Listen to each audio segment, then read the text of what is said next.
Bien, vamos a dar un cierre entonces a estas preguntas. Primero, dice, ¿qué estructura marca el número 2? El número 2 es esta estructura que está acá. ¿Qué pondrían ustedes? A, B, C o D. Es un esquema. Primero definen de qué parte del sistema nervioso es. Segundo, dice que es un ganglio.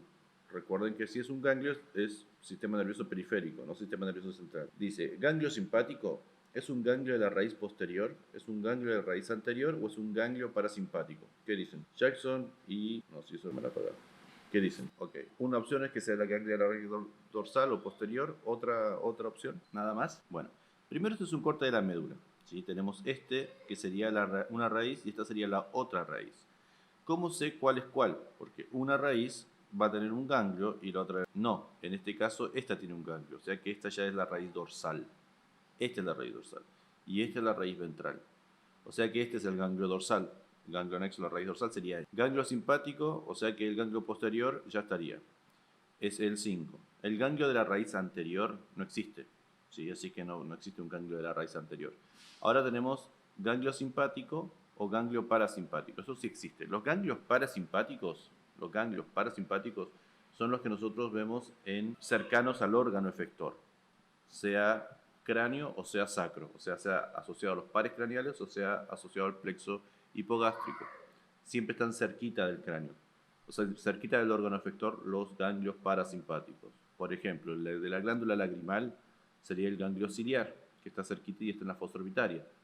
El ganglio que da inervación a la glándula sublingual y submandibular sería el submaxilar, que está cerquita de la glándula submaxilar. El ganglio óptico y el ganglio ptérico palatino también serían ejemplos de ganglios parasimpáticos. Pero este ganglio está cerca de la médula espinal. Los ganglios que están cerca de la médula espinal no pueden ser otros que no sean simpáticos. Son los que forman la cadena simpática o el tronco simpático, ¿sí? Entonces, este ganglio sería un ganglio simpático. No es parasimpático porque tendría que estar cerca del órgano efector. Por otro lado, tenemos una raíz blanca y una raíz gris. En este caso no están haciendo énfasis en eso, pero vean cómo esta neurona tiene su origen, su soma, en el asta lateral de la médula espinal. Y esto es característico, que la asta dorsal dijimos que era sensitiva, el asta anterior o ventral era motora, pero motora eferente somática. En cambio, la asta lateral, cuando aparece, va a ser motora visceral. En este caso se ve que esta es la preganglionar y esta es la neurona postganglionar. Esta y esta.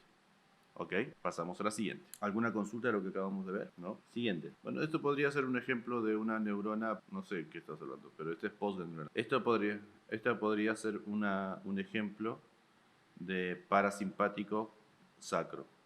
¿Por qué? Porque la neurona es mucho más cortita que esta. Recuerden que en el simpático, la preganglionar es más cortita que la postganglionar. En cambio, en el parasimpático, la preganglionar es mucho más larga que la postganglionar porque va a estar cerquita del órgano efector. Por eso está representada así. Bien, en este caso, ¿qué pondría? Se está señalando el número 2, que es una estructura que está dentro. Tenemos opción A, cabeza del núcleo caudado. Opción B, tálamo. Opción, una aclaración. ¿Me van a preguntar esto en un parcial? Sí. La conformación del nervio espinal tiene estas características. A esto se le puede agregar un reflejo simple, o sea, que es un reflejo simple, pero en principio este esquema lo tienen que dominar bien. Quizás el componente autónomo, eso que dije recién de esta neurona chiquita, no esté, pero esto tiene que ver con autónomo y con nervio espinal. Son dos temas en uno. Obviamente el nervio espinal que nosotros pensamos, en principio no es con componentes autonómicos, sino con componentes somáticos. ¿A qué me refiero con esto? A que no se suele representar la motora ganglionar, sino que simplemente se suele representar la somática motora, o sea, la segunda neurona motora. Ayer se acuerdan que hablábamos de que el tracto córtico espinal, que está acá, el córtico espinal, bueno, a ver, repasito de ayer, ya que estamos en repaso y empezamos el día de estudio. ¿Qué tracto está representado acá? De lo que vimos anoche. ¿Alguno de los tres que estuvo anoche? No. Ayer hablábamos de que teníamos dos tractos espinocerebelosos, uno anterior y otro posterior, y que medial al posterior teníamos al córtico espinal lateral. ¿Se acuerdan? Que el córtico espinal anterior estaría más o menos por acá. Esto que está acá está representando el sistema anterolateral, y esto que está acá es el tracto córtico espinal lateral. ¿Se acuerdan que lo vimos ayer? A ver si lo tengo acá. No lo tengo. Vamos a ver. No está mal que se olviden esto, pero lo tenemos que repasar para que quede. ¿Se acuerdan de este esquema? Habíamos dicho que el espino cerebroso es posterior y el espino cerebroso acá es anterior. Y que medial al espino cerebroso posterior teníamos al tracto córtico espinal lateral. Volvemos a la imagen que estamos viendo ahora.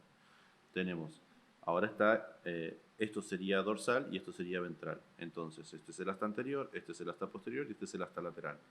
Esto que está en el cordón anterolateral se llama sistema anterolateral porque está junto. Si lo tendríamos separado, hablaríamos de haz córtico-espinal anterior y haz córtico-espinal lateral. Hasta acá, ¿me siguen? ¿No? Necesito que me muevan la cabeza. No. Hacia anterior tenemos, acá esto es anterior y esto es posterior. ¿Hasta ahí me siguen? Ok. En la imagen anterior teníamos que esto es anterior y esto es posterior. O sea, está invertido. Primera cosa. Entonces yo, ¿cómo me doy cuenta rápidamente de eso? Porque el asta posterior siempre va a llegar más a la superficie que el asta anterior. En cualquier representación, vean esta. El asta posterior de la sustancia gris de la médula espinal siempre va a estar cerquita del borde, en cambio el asta anterior tiene una diferencia de espacio. Perfecto.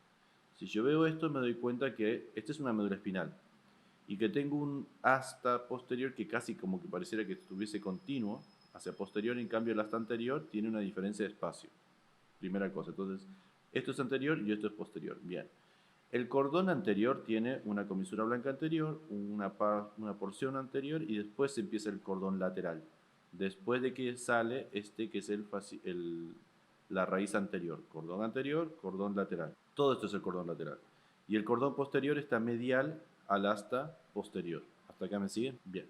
Entonces, dijimos ayer, habíamos hablado de este choice. Hoy tienen que volver a ver el vivo de ayer.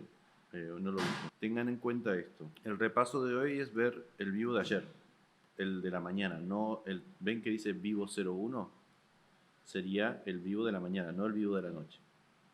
O sea, tendrían que volver a ver el vivo estos 4. Vean en 2X, veanlo rápido, sí que ya lo vieron, ¿no?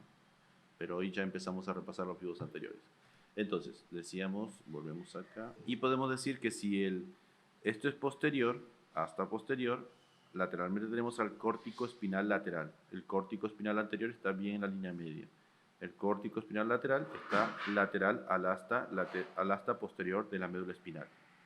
Y por fuera tengo los espinos cerebelosos. Entonces yo acá ya me ubiqué. Tengo espino cerebeloso. Si esto era anterior, espino cerebeloso anterior. Si esto es posterior, espino cerebeloso posterior. Ese espino cerebroso posterior, medialmente tengo a esto que no está representado, pero que se ve que acá hay un tracto que se llama córtico espinal lateral. Bien, hacia adelante del córtico espinal lateral tengo esto que se llama sistema anterolateral.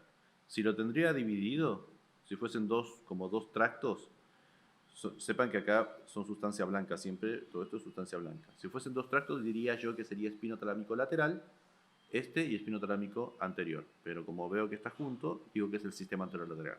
Bien, ¿qué es lo que yo digo? Que el nervio espinal es la unión de esta raíz con esta raíz. Cuando a mí me pregunten cómo está compuesto un nervio espinal, bueno, un nervio espinal está compuesto por la raíz anterior y la raíz dorsal de la médula espinal de un segmento medular en particular. Esas dos raíces se unen y forman esto que está acá, que sería justo esto que estoy marcando acá, que sería el nervio espinal. Ese nervio espinal, a su vez, va a dar dos ramos. Un ramo anterior, que podría ser este, y un ramo posterior, que podría ser este, o acá no está representado, pero un ramo posterior y un ramo anterior, que los podría dar en realidad por acá, un ramo anterior y un ramo posterior. Bien. Los ramos anteriores son los que nosotros llamamos que dan los plexos. No, si van a estar, traten siempre de prender la cámara. Si no pueden prender la cámara no pasa nada, lo pueden ver grabado y lo pueden ver más rápido. ¿Sí? Si se atrasan pueden verlo después o el vivo anterior, pero si están acá siempre tengan la cámara prendida, muchachos. Entonces, vuelvo a repetir. El nervio espinal, que sería este que está acá, o este que está acá, independiente de eso, tiene un montón de estructuras. Como por ejemplo, este axón que viene por la raíz anterior y que es somático, pero también tiene estructuras autónomas, como por ejemplo este axón que viene por acá y es un axón autónomo que va a ser correspondiente al simpático. Normalmente, cuando me pregunten a mi nervio espinal, yo no tengo que hacer hincapié en este axón que es simpático, pero tengo que saber que existe. O sea, vuelvo a repetir. Haceme un esquema, Lío, en el examen, ¿no? En la parte teórica. Bueno, ¿qué tal? Mucho gusto. Yo te voy a tomar unas 3 preguntas y después vemos. Bueno, toma esta hoja toma esta hoja y hace un esquema del nervio espinal. Entonces yo voy a agarrar, voy a hacer una especie de circulito, lo voy a separar con una raíz ventral, una raíz dorsal. A la raíz ventral la voy a unir con la raíz dorsal y a la raíz dorsal voy a hacer un ganglio. Y después tengo el nervio espinal que va a dar una rama anterior y un ramo posterior, un ramo anterior y un ramo posterior. Entonces yo le voy a decir, bueno, medialmente a la raíz ventral tengo el cordón anterior, cordón posterior, perdón, cordón anterior, cordón lateral, cordón posterior de la médula espinal.